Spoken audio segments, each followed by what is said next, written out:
we're starting today with a look at today's biggest news stories with Giles Brandreth and Tim Campbell. Morning. Morning. I'm broken because of this crisp news. Oh! Because today's the day I start my low-carb diet. No bread, rice, pasta or potato. Oh, but one little crisp. No. It's on or off for me. I lose 2 pounds a week on this. Wow. No jabs. Yeah, no jabs. But it is the same idea. When I come off it, I then put the weight on again. Yeah. I do this. Do you do this regularly then? Unfortunately, yes.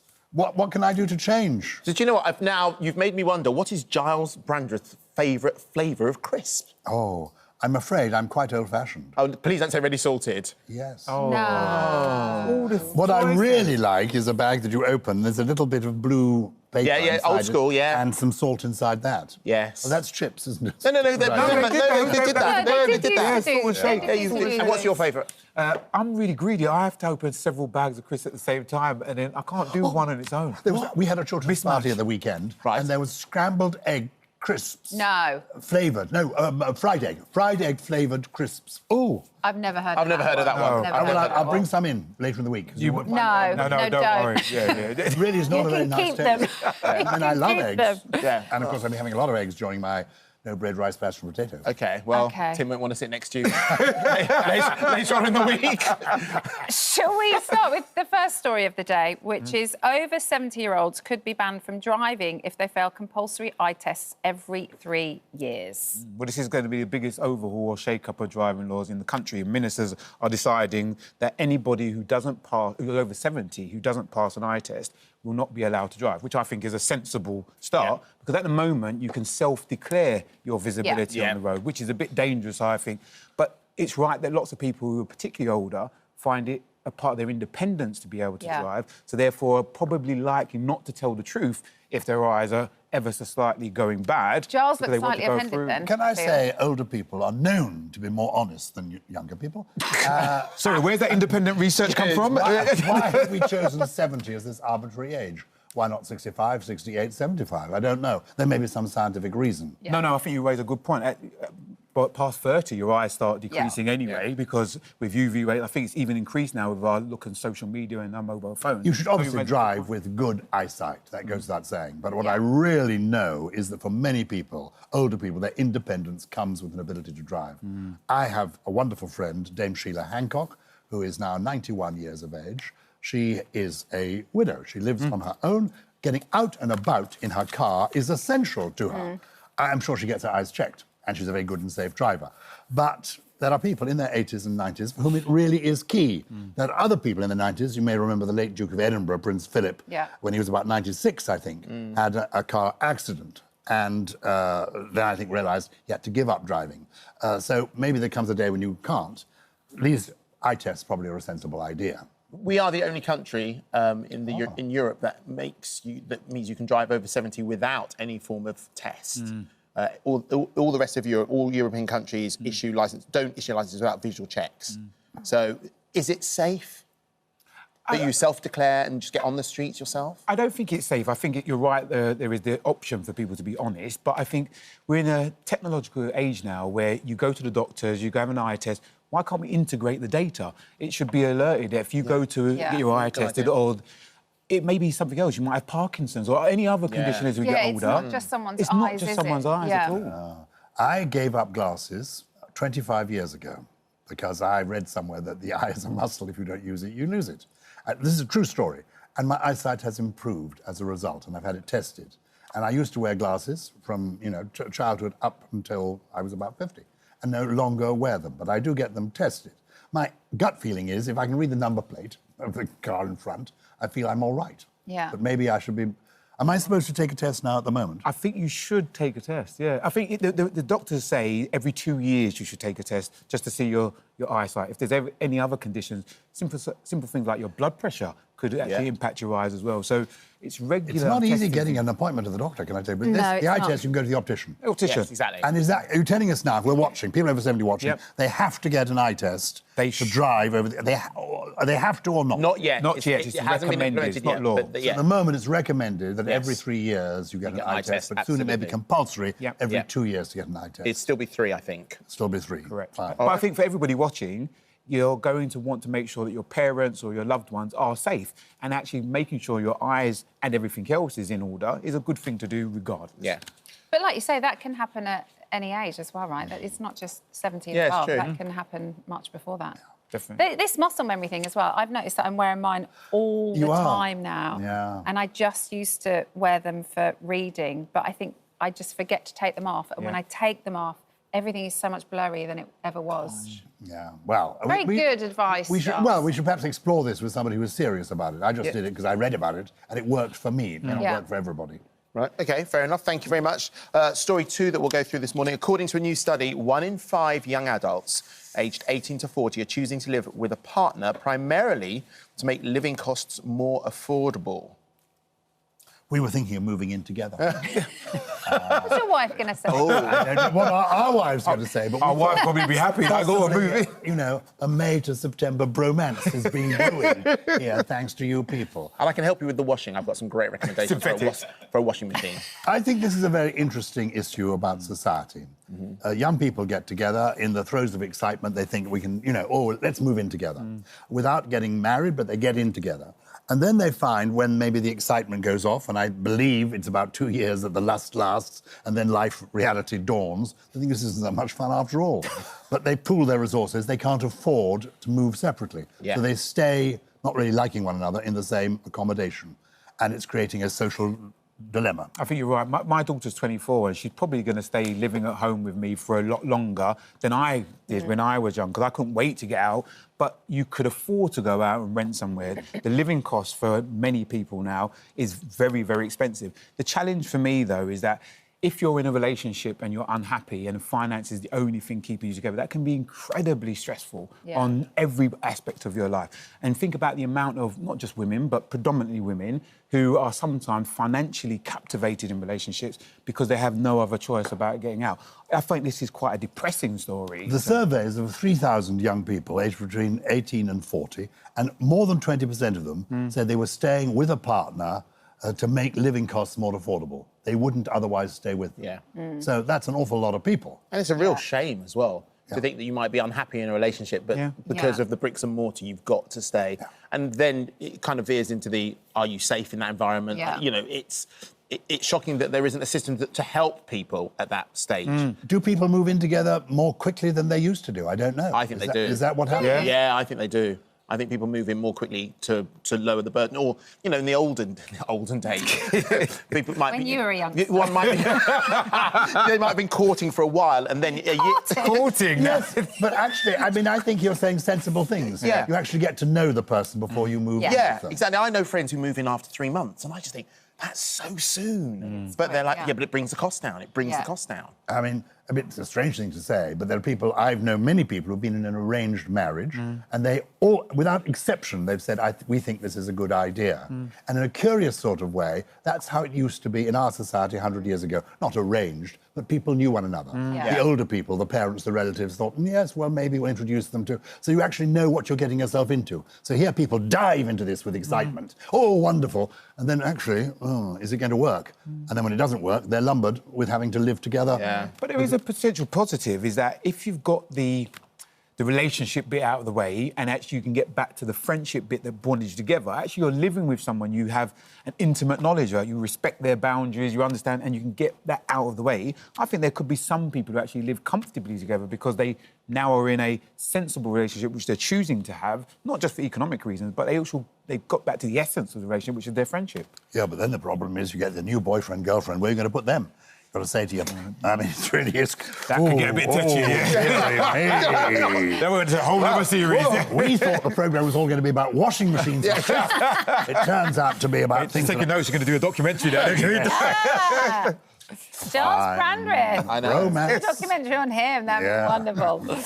Our next story is about Fredos. You ever had a Fredo, Giles? I've never had a Fredo. I couldn't believe this. I knew it was a story because I'm wearing my Fredo tribute jumper. You did. Very good. So it's another one about rising costs. So the inventor of the Fredo, Harry Melbourne, would be apparently turning in his grave, according to his daughter, if he saw the massively inflated price of the chocolate bar, which has reached £1. Wow. Now, I remember when these used to be 10p. Yes. That's £1 for that? £1. Jeez. Because they're pretty diddy as well, aren't they? But it's a lovely look. I mean, if you collect wrapping of sweets. Yeah, but how many of them do you need? This whole story seems doubtful to me. The man is called Melbourne. He comes from Australia. He invented this when he was 14 years of age. Do you think any of this is true? I think it is true. I think the reality is that I remember the old penny sweets that you used to get, the cola That's bottles. what we Yeah, we talked talked about about that. earlier, Penny too. Yeah. All of Yeah. the gobstopper. Yeah. Changed Yeah. colour. Yeah, did you Excited he is. Yes. Oh, I remember. She was called Susan. I don't remember the surname. Right. Willy Wonka's coming in now. We used to swap.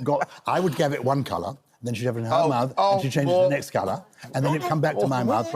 You can't say this in front of Andy, because earlier on I mentioned penny sweets, Yeah. and he said, I would never have pick and mix because of people touching them. And Absolutely the worst thing ever. Yeah, so that sharing would, sharing a gobstopper literally reminded me of hell. But we want to. I remember when a can of, I was going to say Coke, then I wanted to say Pepsi. Soft drink was 25p.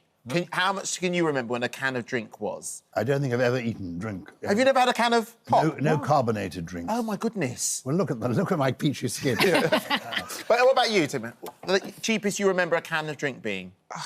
Probably around 35. So I'm a bit older than you, yourself. I don't know. Cream soda. I Really? can't think back to Prehistoric I just remember times. sweets. I remember when Spangles were tuppence. A collection of Spangles. Okay, yeah, You know what yeah. Spangles are? No. Oh. What's a I remember Spangle? because Spangles changed to Opal Fruits. No, Spangles were hard. Yeah, they were, but they Starburst. changed into Starburst. Starburst. That's what they changed the name to. Rolos, you remember Rolos? Yeah. They were threepence in my day. That's 3 old pennies. So that's Right. sort of, I don't know what that would be in the new money. Okay, look, the team want us to stop talking, so let me quickly do this.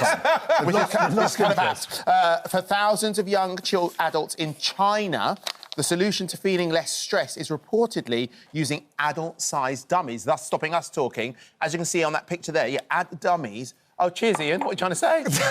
Oh, this is very good. Rude. Literally. I thought he was going to bring in Fredo, so I can't lie. Dive in. OK, so the idea is that psychologists call this regression, the regression phenomenon. Phenomenal. Yeah. So you give this to adults. Yes. And it makes Look, them look, feel none of us are better. doing it. We give this to adults. Oh, there we go. Is it gross? You can't talk. I could take this home. My wife would be thrilled. Really?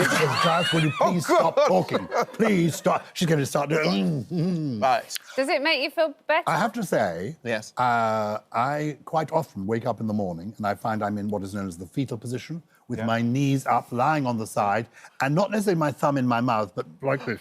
I often find myself like that. Do you too? So bizarre. That's so no, funny. but Andy was talking earlier about the fetal, position, and and it's how, something how that kind of we all go back reassuring. to. Yeah, it's reassuring. And That's what I this is said, about. not everybody had a dummy, and I sucked my thumb. Yeah. There you are. It's So together, we are Giles. that's something we've all dreamt of all our lives. Wow. Yeah, but it's Okay. obviously comforting, isn't it? Yeah, but but I wouldn't start sucking my thumb again now. Every took me every years. ounce of me wants to see what it's, because I don't think I ever had a dummy when I was younger. I just ugh. No. Let's keep going. A UK watchdog has warned shop owners not to display photos of suspected shoplifters, as they could accidentally breach data protection laws. Oh, this is a massive thing. There's a lot of issues with small business owners who are really frustrated with the amount of shoplifting that's happening in their store. And for many shopkeepers, this is their income, and little small margins of people stealing stuff from their store is incredibly frustrating. They report it to the police, they don't get any response back, and they've taken it into their own hands to maybe take a picture of somebody from CCTV and put it in a window. Unfortunately, that is against data protection laws. Now, Robert Jenrick, the Shadow Justice Secretary, and others have come out and said this is something we shouldn't be condoning. People should have the right to name and shame anybody who breaks into the store. And on the level, I can understand that. But the whole process of collecting any data is to hopefully take somebody to court and prosecute them for an act. And if by displaying it in a shop window, you're not doing that, you're actually letting out your frustrations, that is against what you should be doing. And I can understand why people are frustrated, but you've got to follow the rules. 3 thefts reported every minute. Every minute. These cannot be acted on. There are not enough police. It's not realistic. Can't have police people in every shop. If you are a shopkeeper and you have on your CCTV a photograph of somebody who has actually stolen from your shop, I feel it could be legitimate to put in the window a sign saying, these people are not welcome in this shop. They're not friends to this shop. and they will not be welcome here with a photograph of that person. If it's a deterrent, good luck. Because what else are these shopkeepers to do? It's an absolute nightmare. 20-year high, 19.5 increase in recorded offences last year.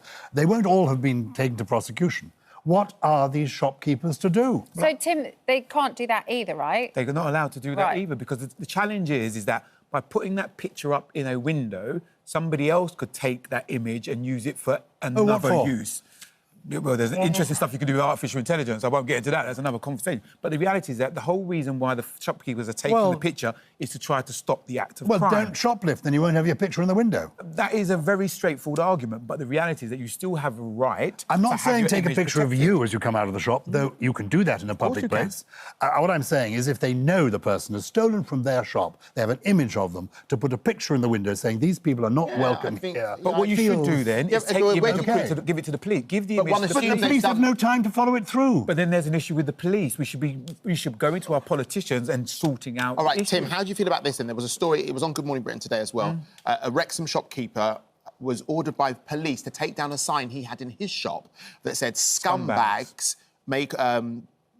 well, there it is. There's a sign. The sign said, I can't remember. Due to scumbag shoplifting, please ask for assistance to open cabinets. Thank you. Yeah, there we go. So this is not someone's... This is not someone's image. I personally... How do you feel about that? I'm comfortable with that as a sign, because for me, that is not disclosing anyone's personal details. It's the frustration of the shopkeeper clearly displayed and saying, and giving instructions to the people who come into the shop to say, ask for permission before. I remember growing up, talking about penny sweets, you could only let 2 kids in the shop at any one time. That was just to manage the order of the shop. I think you have the right to do that. And if a police officer is coming to tell someone to take that sign down, I'd much rather they investigate the crimes rather than manage somebody's sign in a window. But can they get them to take it down? Of course they can. They can ask them to take, because they're saying the rules would be that who are you calling a scumbag? Now, in that person's shop, they may say, I have the right to do that. I think with Giles' education, they could probably come up with a variety of different words to use, and it would still be a viable sign to go. For me, scumbag is rich. It's almost Shakespearean. It's a wonderful word. Totally. It's a wonderful word. This man is so... The people who run the shop are so frustrated. We don't want any scumbags in here stealing things. If you want something in this cabinet, you've got to come and ask. Don't blame us. Blame the scumbags who do the robbery. But the sign would not have any less validity if you remove the first part of that sentence. But we're only talking about it because they use that word. If they said, unfortunately, unpleasant customers sometimes steal from the shop, it's rather too refined. The other thing as well, Tim, is at the moment, CCTV is used everywhere. Correct. I mean, even now at the self-service, you know, you're doing it, oh, there's me. That's me. Oh, there's me. You should be charging them for that. But, you know, as you're doing it, you're like, your image is being used everywhere. I'm not sure. And again, the Coldplay thing, I mean, nowadays, it's just, you're on camera, you're everywhere. You've got to assume it. Yeah, and actually, if I put a photo because I think you're a shoplifter, if I think you're a shoplifter and I know you're a shoplifter, 2 different things. So I know you're a shoplifter, I'm sorry, your picture's going up, you're not welcome in my shop. That's true. And this is why I'm up 6 every morning putting on the makeup, because I know from daybreak to dusk, I'm being, you know, good posture everywhere you go. We make light of it. I definitely understand the frustration of many shopkeepers who want more to be done. But the object of whatever they're trying to do should be to let the process of policing happen quicker. Putting the picture up is about your frustration and shaming the individual. That is not what we're trying to do. The process is not working, and the shopkeepers have got to protect themselves, and they are only doing this. Photographs of people who are known to them to have shoplifted seems to me legitimate. Fine. Next story is about regional accents. Apparently, regional English accents are dying out because children are picking up American phrases from TikTok, Netflix and Disney. This is nothing new. I have bred 3 Australians, it seems, who were brought up in the 1990s watching Neighbours. Home and Away Neighbours. That's exactly what Emma said. They ended up with accents. Every sentence ended on a high. I thought... It's like Birmingham. I mean, it was really very odd. Because I felt I was the father of good received pronunciation. You flaming galah. That's the thing, isn't it? I think it's slightly... written maybe slightly strange, because I don't think accents are going anywhere. Not at all. I think, actually, the reverse.